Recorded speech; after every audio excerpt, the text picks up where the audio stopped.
I want to return now to the Democratic Alliance story, and newly elected party leader John Steenhuisen is promising to give the ANC in government a run for its money after he won the top job after a landslide victory.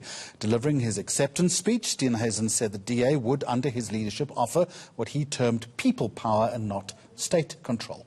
Veteran party watcher and journalist is Jan Jan Joubert, and he joins me now on eNCA. Jan Jan, good evening. This ostensibly went according to script. He is in with a clear majority. What's his first priority, do you think? Good afternoon, Jeremy.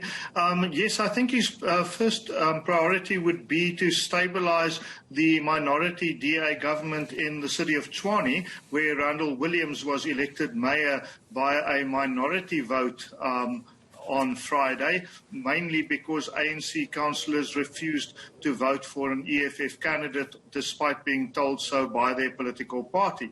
So if you only hold 97 seats in a council of 211, you've got a problem, and I think Mr. Steenhuisen realises that. I spoke to him in the afternoon, and therefore I think that will be his first order of business. What effort does his party now have to make to ensure that the likes of his challenger, Mbali and Tuli, and other young progressives have a real home in the party? Well, I think that is high priority as well. He has reached out to her in his victory speech, and I think she was magnanimous in her speech. She really, in the interview that was done with her afterwards, in that she said that she supports him as her leader and that she accepts the democratic process, that democracy had won. So for the moment, it seems all is fine in DA land. We'll have to see whether that holds. You know, in the aftermath of the glow of Congress, sometimes people get different ideas.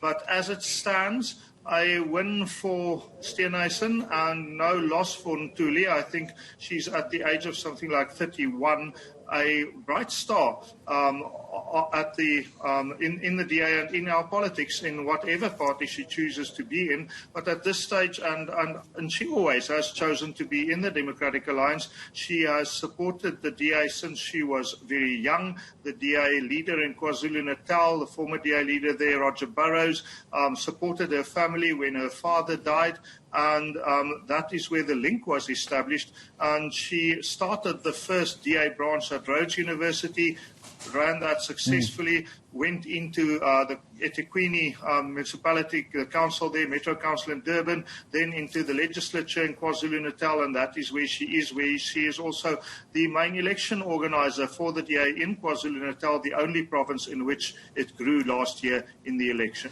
The MP James Lorimer, Jan Jan, said, and I quote, "If we want to be taken seriously as a party, we must be precise and make resolutions based on facts and not on feelings." What did he mean? Gosh, Jeremy, you're going to have to ask him. He's quite close to your studios there in Joburg. As far as I know, he lives in Roosevelt Park. But I can't speak for him.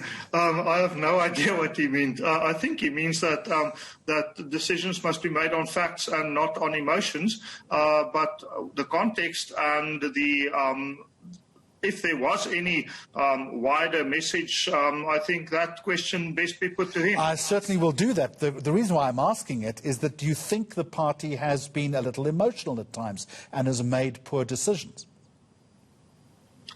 Yes, maybe we've all been emotional at times and made poor decisions. In their case, I think what would be very important is for those emotions to be controlled. If I can quote Rudyard Kipling, if that's not too colonialist, then if you can control your emotions, it's not a correct quote, but his basic point in F is then you are a man, my son, or a woman, my daughter, whatever it might be. The point is that that what they need is discipline, and especially on social media. Many members of the Democratic Alliance have been very outspoken on social media, fighting with people outside and inside their political party to the detriment of their party. And I think if Mr. Steenhuisen can install some sort of order there, he would have already had his first victory. Journalist and commentator Jan Jan Joubert, thank you very much for joining us just on 1:30 the hour.